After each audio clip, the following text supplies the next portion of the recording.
Bismillahirrahmanirrahim. Assalamualaikum warahmatullahi wabarakatuh. Al-Fatihah ila ruhi Sayyidina wa Habibina wa Syafi'ina Rasulillah Sayyidina Muhammad ibn Abdullah sallallahu alaihi wa ala alihi wa sahbihi wa azwajihi wa dhurriyyatihi an Allah ya'li darajatin fil jannah wa yanfa'una bi asrarihim wa anwarihim wa ulumihim wa nafahatihim wa barakatihim fid dini wal dunya wal akhirah wa ja'aluna min hisbihim wa yarzuquna mahabbatahum wa yatawaffana ala millatihim ويحشرنا في زمرتهم بالعافية وسلامة لهم الفاتحة أعوذ بالله من الشيطان الرجيم بسم الله الرحمن الرحيم الحمد لله رب العالمين الرحمن الرحيم مالك يوم الدين إياك نعبد وإياك نستعين اهدنا الصراط المستقيم صراط الذين أنعمت عليهم غير المغضوب عليهم ولا الضالين آمين بسم الله الرحمن الرحيم نويت تعلما وتعليما وتذكرا وتذكيرا والنفعا والانتفاع والإفادة والاستفادة والحث على التمسك بكتاب الله وسنة رسول الله صلى الله عليه وسلم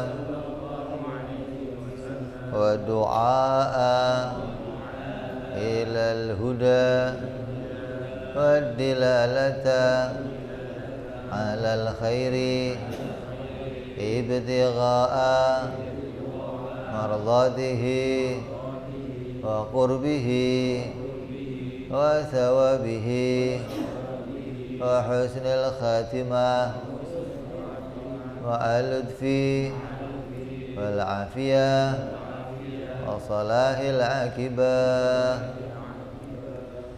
Bismillahirrahmanirrahim. Alhamdulillahi rabbil alamin.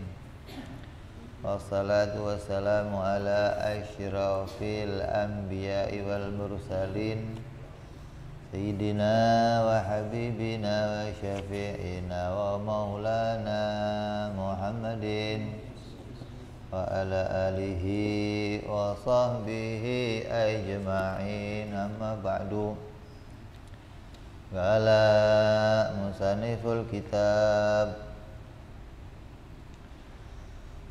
Kiai Said bin Kiai Armiyah rahimahullah wa nafa'ana bihi wa bi'ulumihi fid darain. Allahumma aftah qulubana futuhal arifin wa bihikmatika wansur alaina birahmatika ya arhamar rahimin. Ila anqal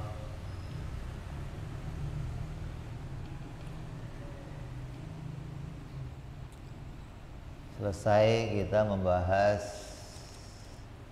sifat-sifat Allah dan sifat-sifat para Rasul alaihi musallatu wassalam.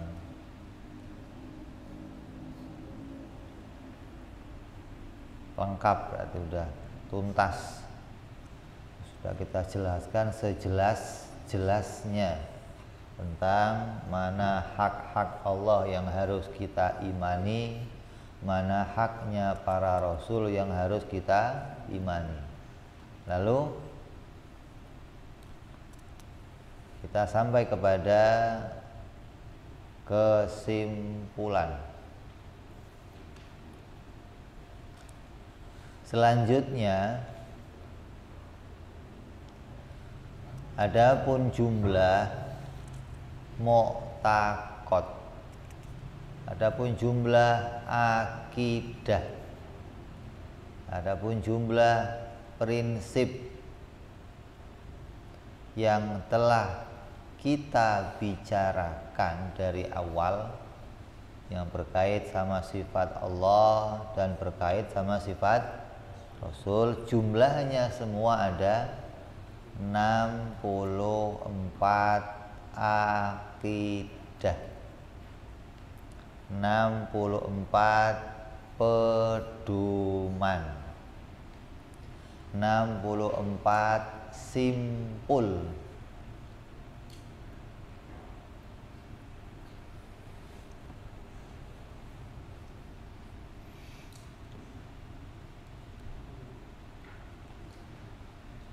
Ya, ada.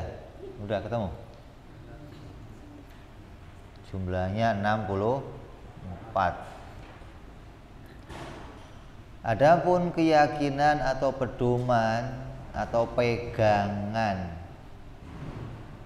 yang menjadi dasar agama Islam itu ada 64 ini, maka 64 ini semuanya terangkum atau tersimpan di dalam kalimat La ilaha illallah Muhammadur Rasulullah. Jadi ini 64 ini menjadi apa? Isinya 2 kalimat syahadat. Itu loh. Jadi kalau kamu selama ini hanya ngerti 2 kalimat syahadat, maka hari ini kamu ngerti isinya 2 kalimat syahadat itu adalah 64 keyakinan, 64 pedoman. Maka kalau kamu nggak ngerti yang 64 ini gimana? Ya cuma tahu tulisannya tapi nggak tahu isinya. Cuman tahu Allah itu katanya Tuhan, Nabi Muhammad itu katanya Rasul, tapi kamu nggak tahu yang sebenarnya. Maka dengan 64 ini kamu tahu bahwa Allah itu betul-betul Tuhan dan Nabi Muhammad itu betul-betul utusan Allah. Kenapa begitu? Karena kamu sudah tahu apa yang menunjukkan ketuhanannya Allah dan mana yang menunjukkan kerasulannya Nabi Muhammad sallallahu alaihi wasallam.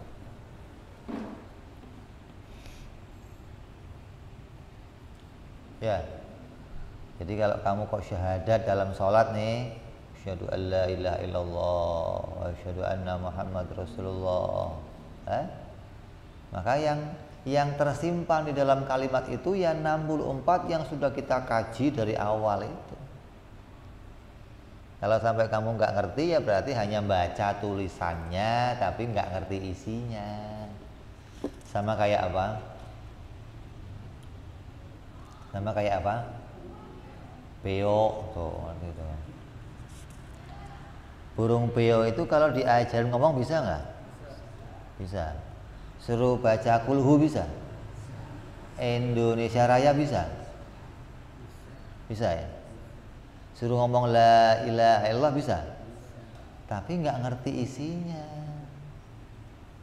Ngomong doang pinter, ngomong doang bisa, tapi maknanya ya nggak tahu. Lah kamu jangan sampai kayak beo atau sama kayak orang yang ngelindur, ngigo. Orang kalau ngigo ngomong nggak? Ini begitu bangun ditanya, tadi lu ngomong apa? Tahu? Ya. Kayaknya dulu ada cerita tuh, ada kiai punya burung beo. Burung beonya pinter, bisa la ilaha illallah, bisa Muhammad Rasulullah. Kalau pagi kiai habis selesai ngajarin santrinya ngaji, ke beonya la ilaha illallah, seneng kiainya. Tiap hari begitu. Nggak lama burung beonya mati. Kiainya stres. Santrinya bingung, ini kiai kenapa? Semenjak burung beo mati kok lain sikapnya, lain tindakannya. Oh, santri hari rapat semuanya. Udah, kita kumpulin duit, kita ganti, kita beliin lagi burung beonya Pak Kiai. Mungkin Pak Kiai sedih karena burung beonya mati. Wah, akhirnya kumpulin duit semuanya, samperin kiainya, Pak Kiai, ini kami semua udah rapat, kami mau beli burung beo yang lebih hebat dari punya Pak Kiai kemarin. Pak Kiai kemarin punya burung beo yang cuma bisa ngomong la ilah. Kita mau cari yang bisa kulhu Pak Kiai. Kalau perlu yang bisa yasin sekalian. Kiai tambah nangis. Gimana sih Pak Kiai? Kita udah sepakat mau beliin, Pak Kiai malah nangis.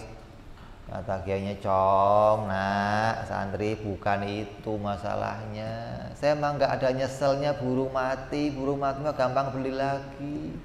Nah terus kenapa Pak Kiai kok berhari-hari di rumah nggak kayak aktivitas biasa, beda sikapnya begini? Saya ngelihat burung beo saya itu tiap hari bisa ngomong la ilaha illallah, tiap hari ngomong.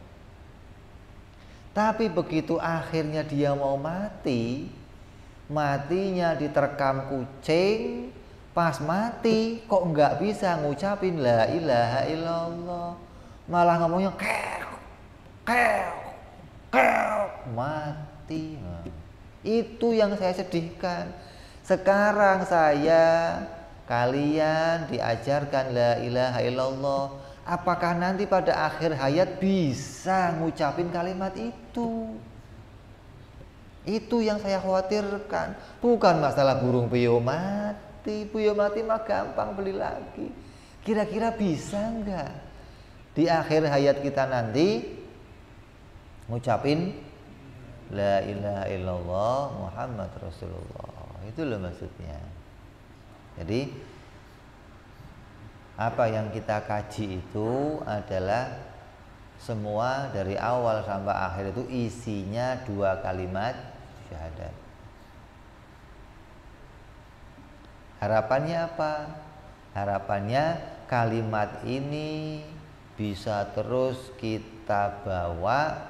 Setiap kita mengucapkan kalimat tersebut, hati kita bisa connect, memahami maknanya 2 kalimat syahadat. Kita nggak lagi seperti burung beo. Kalau kemarin boleh kita kayak beo itu dari kecil ya, asal tahlilan bacanya la ilaha illallah, la kencang tuh, gedeknya ya gedek, kencang-kencang, yang dilirik berkat kapan keluarnya la ilaha illallah, berkatnya mana. Kenapa? Karena nggak bisa mengingat isinya 2 kalimat. Karena kok nggak bisa ingat, kenapa? Lah nggak tahu isinya apa, nggak tahu yang mau diingat apa. Nah sekarang kamu tahu isinya 2 kalimat syahadat adalah 64 akidah. Dari mana itu asal 64 itu? Nah kita mau rangkum satu persatu biar kalian jelas. Yang pertama yang terkandung di dalam kalimat tauhid atau syahadat yang pertama yaitu la ilaha illallah. Gimana caranya akidah yang sudah kita pelajari itu bisa masuk ke dalam kalimat tersebut? Cara masukinnya gimana? Jangan sampai salah memasukkan, jangan sampai salah meletakkan. Di mana cara memasukkannya? Oh, cara memasukkannya yang pertama kita mau mulai dari kalimat la ilaha illallah. La ilaha illallah itu artinya apa? Tidak ada Tuhan selain Allah. Sama aja ngomong, berarti Tuhan itu hanya Allah. Ya, selain Allah bukan Tuhan.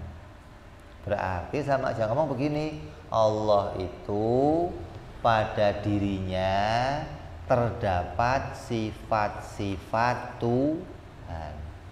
Makanya dia disebut Tuhan. Gitu loh.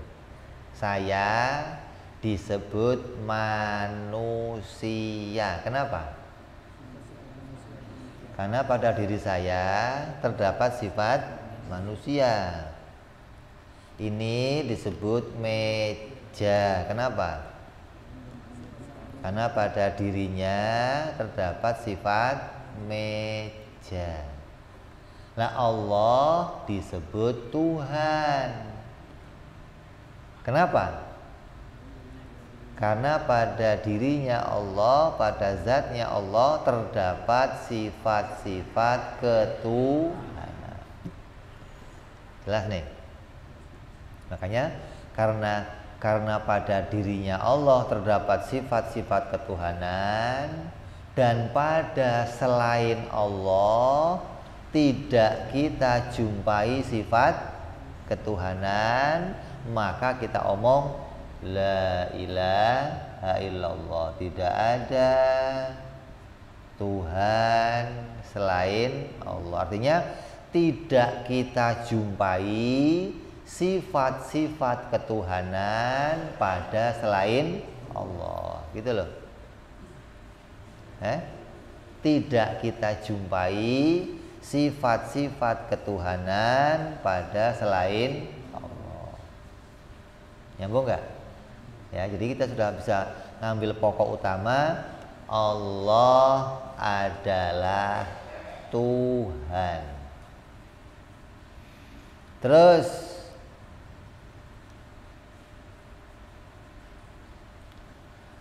adapun pengertian Tuhan, nah, apa Tuhan itu? Atau bahasa Arabnya ilahun, Rabbun, atau uluhiyah. Apa sih pengertian uluhiyah atau pengertian ketuhanan? Coba selama ini yang kamu ngerti Tuhan itu apa? Tuhan itu adalah, itu setelah ngaji. Sebelum kamu ngaji, yang kamu tahu tentang Tuhan itu apa?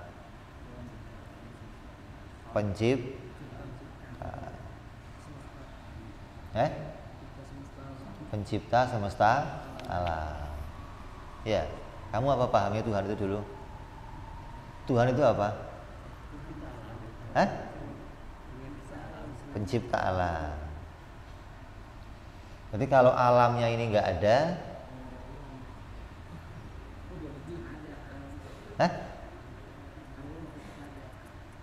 walaupun tapi dia pencipta bukan? Menciptakan apa?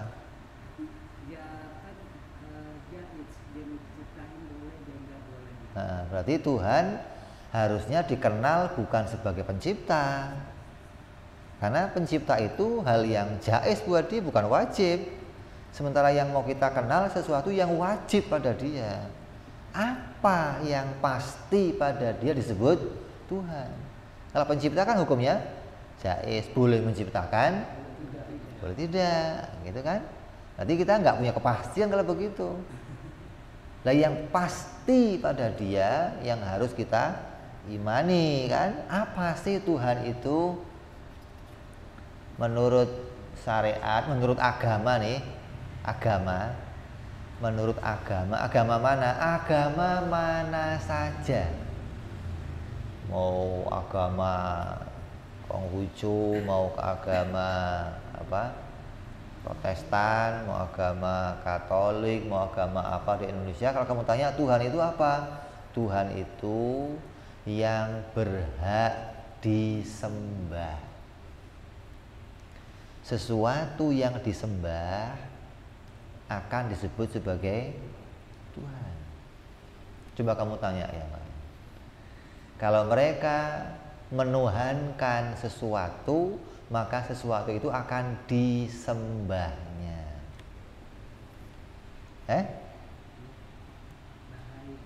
Kok bahaya? Itu makna Tuhan menurut agama begitu. Al-ma'bud bihaq. Zat yang berhak untuk disembah. Ente nyembah Allah enggak? Kenapa? Karena Allah Tuhan. Kalau Allah bukan Tuhan, mau kamu sembah? Enggak. Begitu kan? Jadi kamu nyembah Allah karena Allah Tuhan. Kalau yang kamu anggap Tuhan itu pohon, bagaimana?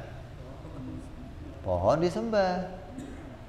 Kalau yang kamu anggap Tuhan itu sapi, ya sapi disembah. Kalau yang kamu anggap Tuhan itu matahari, matahari disembah. Maka Tuhan itu secara umum menurut agama-agama semua, apa Tuhan itu? Yang berhak disembah. Itu pengertian yang betul. Hanya saja pengertian itu belum mengkerucut, belum menunjukkan mana yang berhak disembah, gitu loh. Kalau Tuhan yang berhak disembah, betul lah. Tuhan mana yang mau disembah? Si ono nyembahnya gajah, ada nyembahnya Hanuman, ada nyembahnya Siwa, ada Brahma, ada matahari, ada apa lagi? Macam-macam disembah, sapi disembah, ini disembah. Kan kita nggak tahu ini yang Tuhan sebenarnya yang mana, gitu loh. Lah, kita mau mengkerucut yang disebut Tuhan itu yang seperti apa, yang bagaimana kriterianya. Kalau sudah ketemu ini loh yang Tuhan, oh berarti dialah yang berhak disembah. Itu maksudnya. Hah? Kalau belum ketemu yang mana yang Tuhan, akhirnya orang apa saja disembah. Kayak orang Indonesia. Dulu nyembahnya apa? Animisme. Apa saja disembah. Ada pohon disembah, ada batu disembah, ada hewan disembah, ada gunung disembah. Karena apa saja yang dianggap Tuhan bagi mereka, maka mereka akan melakukan persembahan. Cara nyembahnya bagaimana? Ya macam-macam. Ada yang pakai sajen, ya dulu ya. Kita sering itu masih kecil-kecil di depan kampung ada sajen, ada malam Jumat. Ada orang bawa bawaan begini, ada begitu, macam-macam lah tuh, karena masing-masing menuhankan banyak Tuhan. Lah, biar mengkerucut bagaimana, yang mana sih yang Tuhan, maka musonef, para ulama ahlu sunnah wal jamaah, khususnya para ulama ahli tauhid, membuat definisi atau membuat pengertian, penjelasan yang mengkerucut, yang menunjukkan ya itulah dia yang disebut Tuhan. Apa pengertiannya? Dimengerti dengan Tuhan yaitu istighna'ul ilah an kulli ma siwah waftiqaru kullu ma adahu ilaih.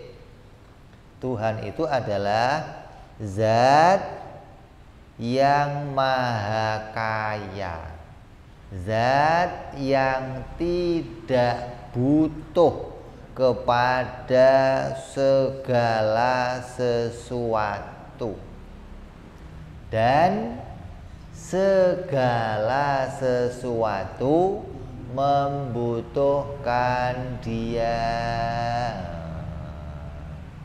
Ini mulai mengkerucut nih, mulai jelas. Oh, berarti yang berhak disembah itu Dia yang maha kaya, artinya kaya itu nggak butuh sama segala sesuatu, dan sesuatu yang lain segalanya butuh sama dia.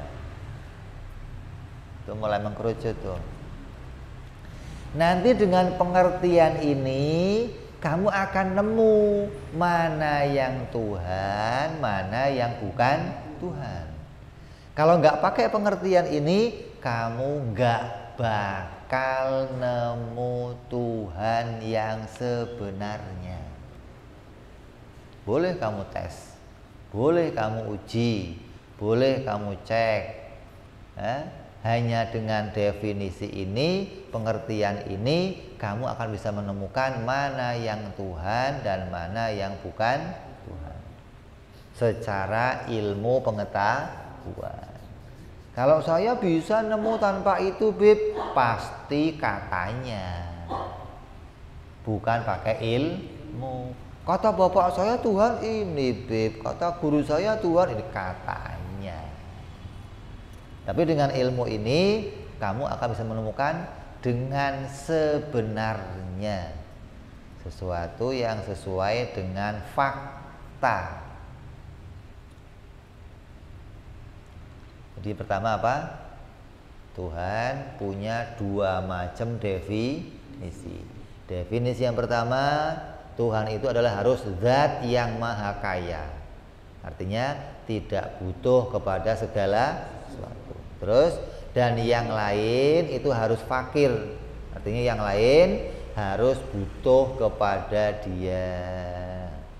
Ini sesuai dengan berita Allah dalam Al-Quran. Wallahu ghaniyun 'anil alamin. Kata Allah yang lain, wa antumul fuqara. Dan kalian itu adalah orang-orang yang, atau makhluk itu semuanya adalah zat yang fakir, butuh kepada Allah. Dan Allah ghaniyun 'anil alamin, gak butuh kepada seluruh alam semesta, gak butuh segala sesuatu. Kita uji. Coba ini pengertian yang benar apa enggak benar gitu loh. Coba kalau ada yang mengatakan Tuhan itu duduk di kursi di atas langit, kira-kira Tuhan apa bukan itu? Kenapa?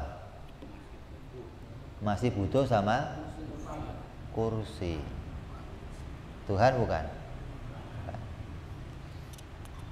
Kita tolak tuh. Siapa yang meyakini Tuhan itu duduk di kursi di atas langit, maka dia menyembah makhluk, bukan menyembah Tuhan. Kenapa? Allah katakan Allah tidak butuh segala sesuatu. Berarti dia nggak butuh kursi, nggak butuh tempat, nggak butuh penyangga, nggak butuh penolong, nggak butuh pembantu, nggak butuh apa saja. Allah qiyamuhu binafsihi. Allah berdiri pada zatnya Allah nggak butuh sama segala yang lain. Ada lagi yang mengimani Allah itu punya tangan. Tuhan bukan? Kenapa? Kalau mau mengerjakan sesuatu dibantu sama alat tangan, jadi berarti dia butuh sesuatu.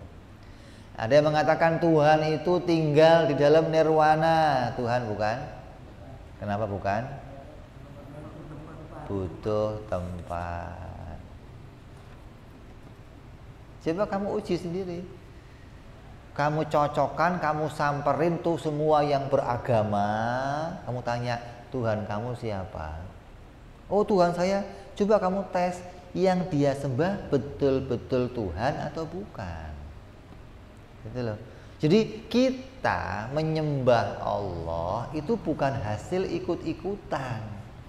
Kita menyembah Allah bukan hasil paksaan Nabi Muhammad, bukan paksaan kiai, bukan paksaan orang tua. Tapi kamu diajak betul-betul berpikir Allah itu betul-betul Tuhan. Kenapa? Karena yang memerintahkan agama untuk mengajarkan kepada umatnya mengenal Allah itu sendiri. Kata Allah dalam Al-Quran, fa'lam annahu la ilaha illallah. Kata Allah, ketahuilah bahwa tidak ada Tuhan selain aku. Kamu suruh cari tahu. Sebaliknya apa? Sebaliknya apa berarti? Selain aku bukan Tuhan. Dan kamu juga harus tahu itu, gitu loh. Jadi dua-duanya kamu harus tahu. Kalau Allah itu betul-betul Tuhan, kamu harus tahu. Dan selain Allah itu bukan Tuhan, kamu juga harus tahu, gitu loh. Bukan, saya mau tahunya Allah Tuhan, yang lain saya nggak tahu. Nggak boleh begitu. Kamu harus tahu juga bahwa yang lain selain Allah itu bukan Tuhan. Dan yang Tuhan itu hanya Allah. Dari pengertian yang kecil ini kita bisa menyembah Tuhan yang sebenarnya. Coba, ini ulama, kecerdasannya ulama bisa merumuskan tuh. Dari Nabi mengajarkan kepada ulama sampai kepada kita. Kalau Nabi nggak ngajarin ini, bagaimana? Kira-kira mungkin nggak dulu Nabi waktu nyampein pertama agama, Nabi, nyembah Allah dong. Kalau enggak, ada begitu. Atau Nabi pakai duit, nyembah Allah ya. Ada begitu. Terus pakai apa Nabi ngajarinnya? Maksa enggak. Pakai duit. Terus Nabi ngajarin pakai apa? Ya berpikir. Diajak, ini bukan Tuhan, ini buktinya. Ini buktinya. Hingga mereka, oh iya. Hingga mereka masuk Islam dengan ilmu, bukan dengan paksaan, bukan dengan. Maka Nabi mengajarkan satu persatu. Sini dipanggil. Dan santri atau umatnya Nabi yang pertama itu siapa? Pemuda-pemuda sekamu-kamu ini. Sayyidina Ali, Sayyidina Zaid. Yang tua itu Sayyidina Abu Bakar, satu yang tua tuh. Yang lain pemuda. Kenapa? Akalnya cerdas. Diajak ngomong langsung nyambung. Oh iya, betul itu. Nggak mungkin.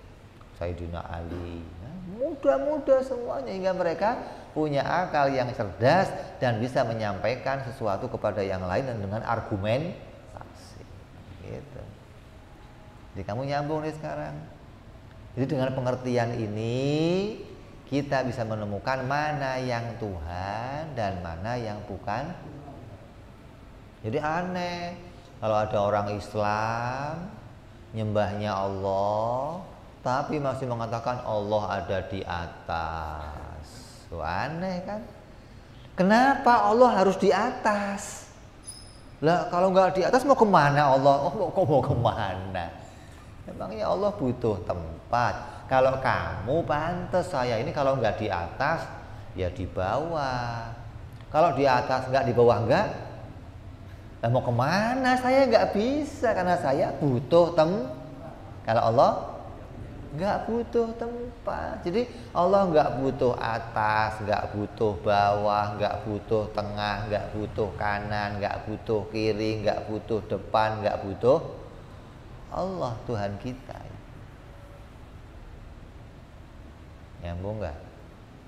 Nyambung nggak? Jadi satu persatu nih kita mulai bongkar nih. Kita bisa sisihkan, kita bisa pinggirkan. Oh ternyata ini bukan Tuhan yang sebenarnya. Oh ini bukan. Yang sebenarnya Tuhan hanya Allah. Kenapa? Dari semua sifat yang diceritakan Nabi dalam Al-Quran menunjukkan hanya dialah zat yang gak butuh sama segalanya. Dan hanya dialah yang dibutuhkan oleh segalanya. Nah nanti baru kita mau bongkar. Dia gak butuh sama segalanya, kenapa? Baru nyambung nanti nih. Terus segalanya sesuatu kok butuh sama dia, kenapa? Baru mulai nanti masuk. Oh, dia nggak butuh sama segala sesuatu karena dia mempunyai 11 sifat. Nah, berapa? Kenapa? Dari kecil kita diajarkan sifat 20 sama orang tua kita tuh, ya. Jud, kita, bako, sampai mutakal. Untuk apa gunanya? Nggak ngerti. Pokoknya hafalin aja. Orang tua suruh ngapalin saya. Lah, sekarang baru kamu tahu. Oh, ternyata 20 sifat itu adalah sifat-sifatnya Allah. Sifat yang bagaimana? Kalau 20 itu belum dibagi, belum terbentuk makna ketuhanan. Kalau 20 sudah dibagi dua nanti, maka mulai akan terbentuk makna ketuhanan. Apa itu? 11 sifat yang pertama dari 20, 11 sifat menunjukkan Allah tidak butuh segala sesuatu. 9 sifat sisanya menunjukkan segala sesuatu membutuhkan dia. Sempurna. Ini definisi yang sempurna.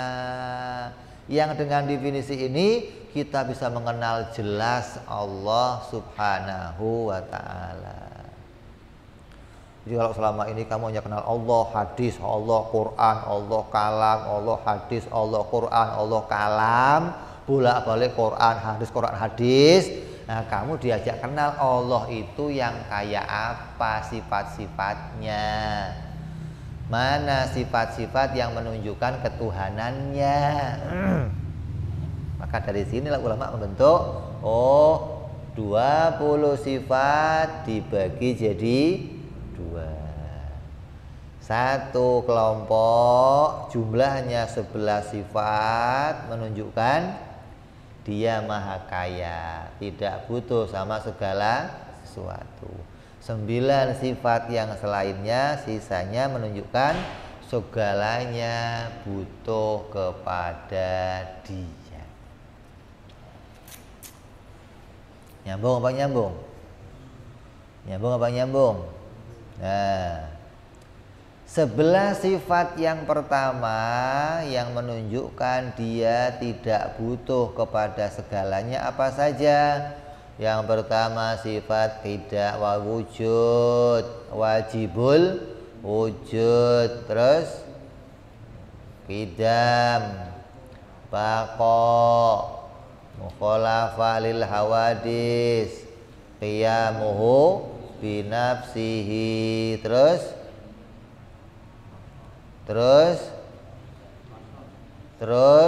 baca. Bukan lihat saya, bukan baca. Wujud, qidam, baqa, mukhalafah lil hadis, qiyamuhu binafsi, terus baca. Dan niat aja lu. Ada nggak? Apa? Ada nggak? Apa baca coba? Dania. Lu nggak nemu halamannya berarti. Tuh kan? Apalagi terus? Sama, basor, kalam, sami'an, siron, takaliman. Berapa? 11 ini menunjukkan Allah maha kaya. Dia nggak butuh segala sesuatu. Bisa kita buktikan lagi, gitu loh.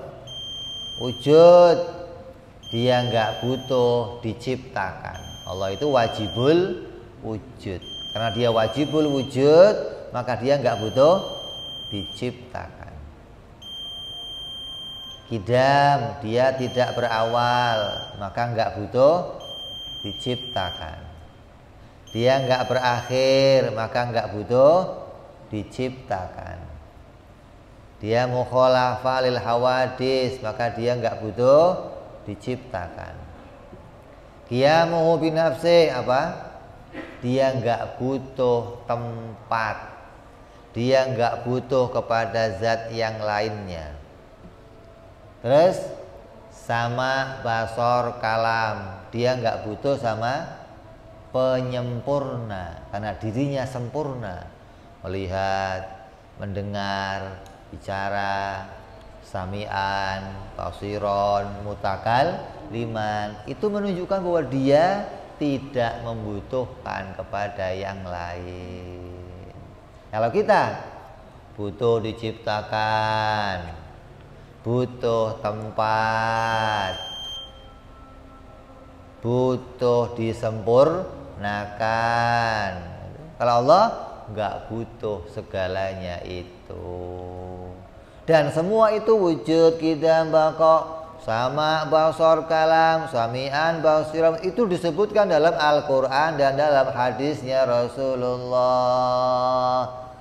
Maka itu menjadi sifat yang nyata bagi Allah, bahwa dialah satu-satunya Tuhan. Tidak ada Tuhan lain selain Dia. Yang selain Dia makhluk, bukan Tuhan. Kenapa kok makhluk? Karena tidak memiliki sifat-sifat ketuhanan. Nyambung apa nyambung? Nyambung apa nyambung? Insyaallah kita jelaskan berikutnya setelah azan Isya. Fadhal.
وعلى آله وصحبه وسلم. اللهم رب هذه الدعوة التامة والصلاة القائمة سيدنا محمد الوسيلة والفضيلة والشرف والدرجة العلية الرفيعة وبدء المقام المحمود الذي وعدته يا أرحم الراحمين. رب اغفر لي ولوالدي رب اغفر لي ولوالدي رب اغفر لي ولوالدي يا الله. رب اغفر لي ولوالدي رب اغفر لي ولوالدي وارحمهما كما ربيانا صغيرا. اللهم بارك لنا وفي أولادنا واحفظهم ولا تضرهم وارزقنا برهم ووفقهم لطاعتك. اللهم بارك لنا ولهم في الحال والمآل والعيال بجاه كبير المتعال. وصلى الله على سيدنا محمد وعلى آله وصحبه وسلم والحمد لله رب العالمين.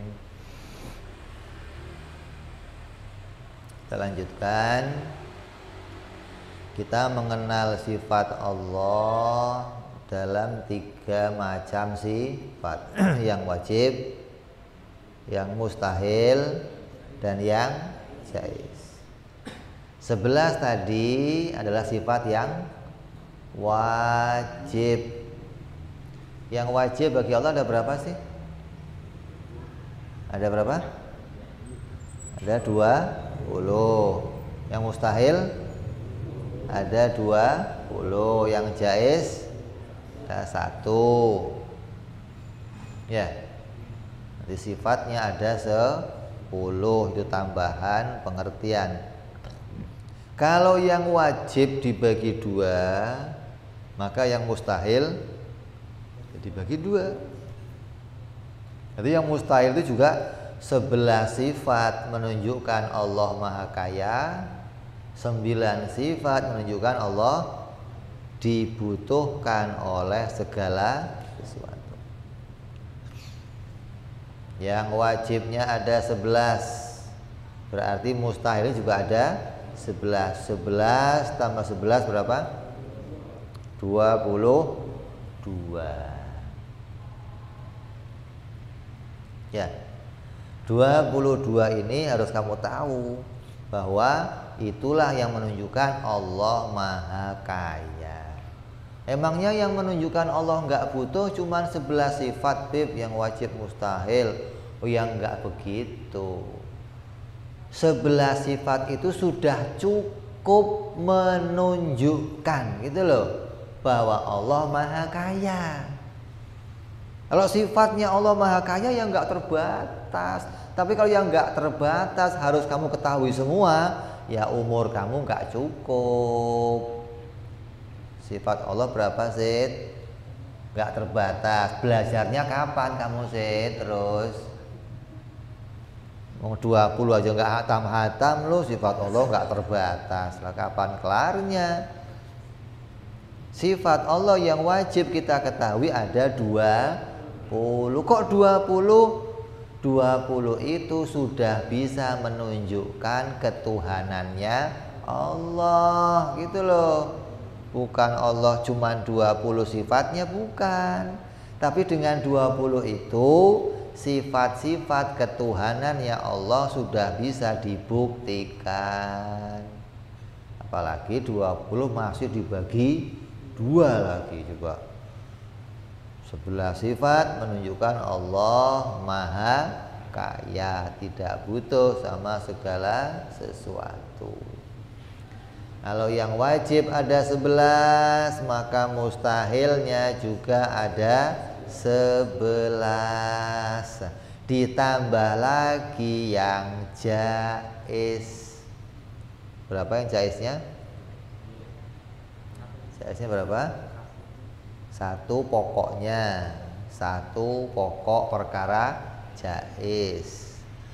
Jaiz itu bicara perbuatannya Allah itu cuman 1 apa? Menciptakan. Perbuatan Allah hanya 1, nggak ada Allah perbuatan yang lain nggak ada. Apa 1 itu? Menciptakan. Adapun 5 perkara yang mengikuti jaiz ini sifat perbuatan Allah. bukan perbuatannya, bukan. Kalau perbuatannya satu, apa? Menciptakan. Kalau sifat perbuatannya ada 5 yang wajib, 5 yang mustahil. Apa itu sifat perbuatan Allah yang masuk 2 ke sini? Yang pertama, tanazzahuhu ta'ala anil aghradi fi af'alihi wa ahkamihi.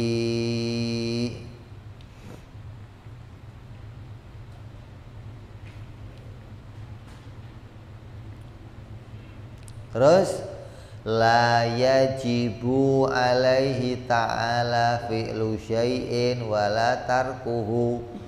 Allah tidak wajib menciptakan sesuatu. Itu sifat perbuatan. Kalau perbuatannya menciptakan, sifatnya apa? Bikinnya enggak wajib.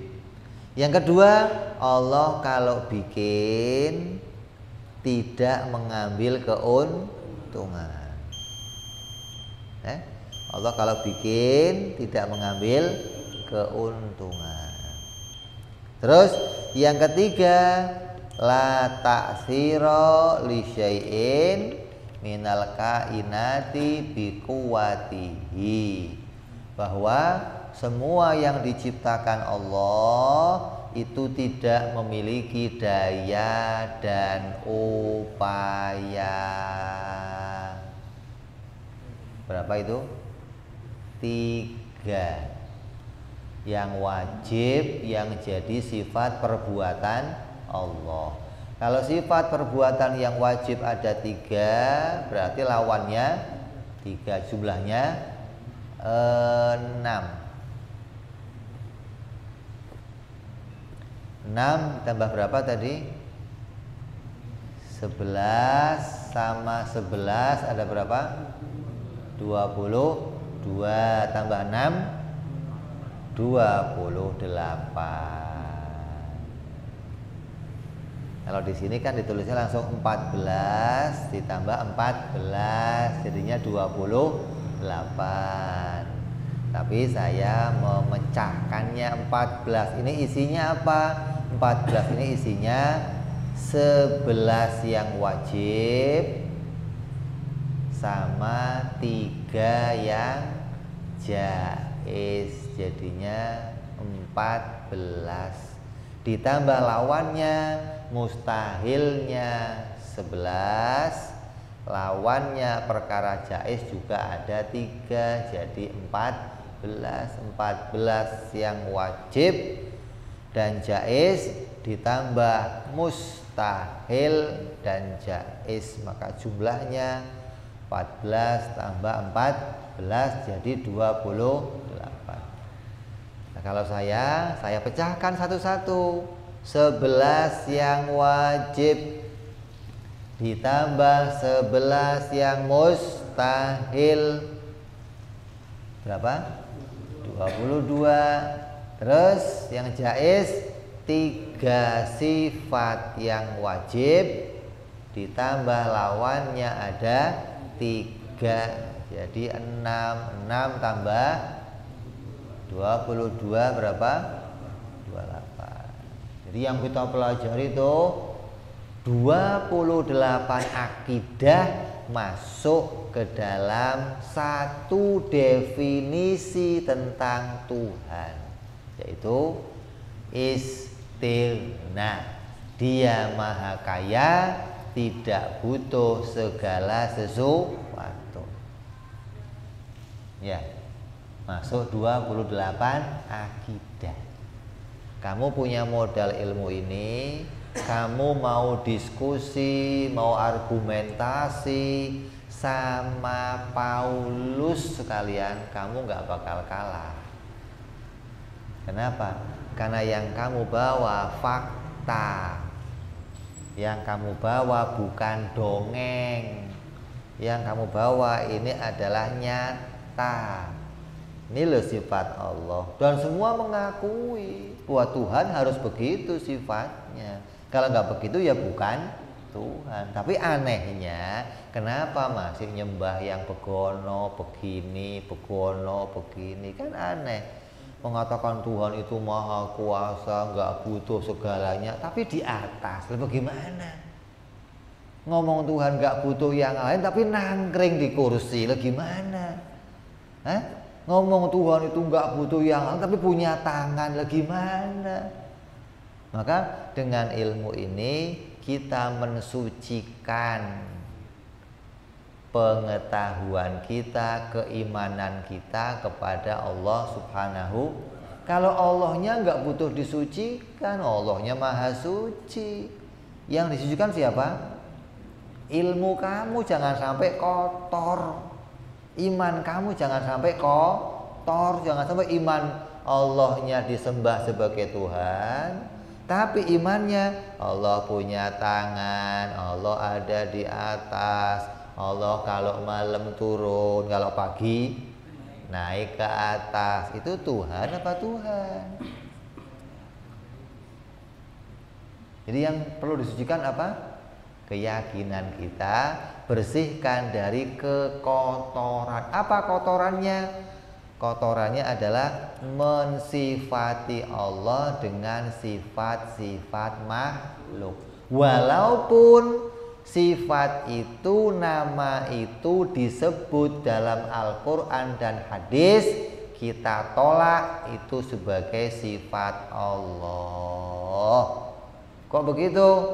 Semua sifat yang disebutkan dalam Al-Quran, disebutkan dalam hadis, apabila sifat itu menyerupai sifat makhluk, maka harus ditakwil.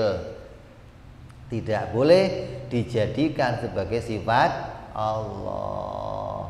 Punya tangan, punya wajah, Allah turun, Allah naik, itu semua sifat makhluk.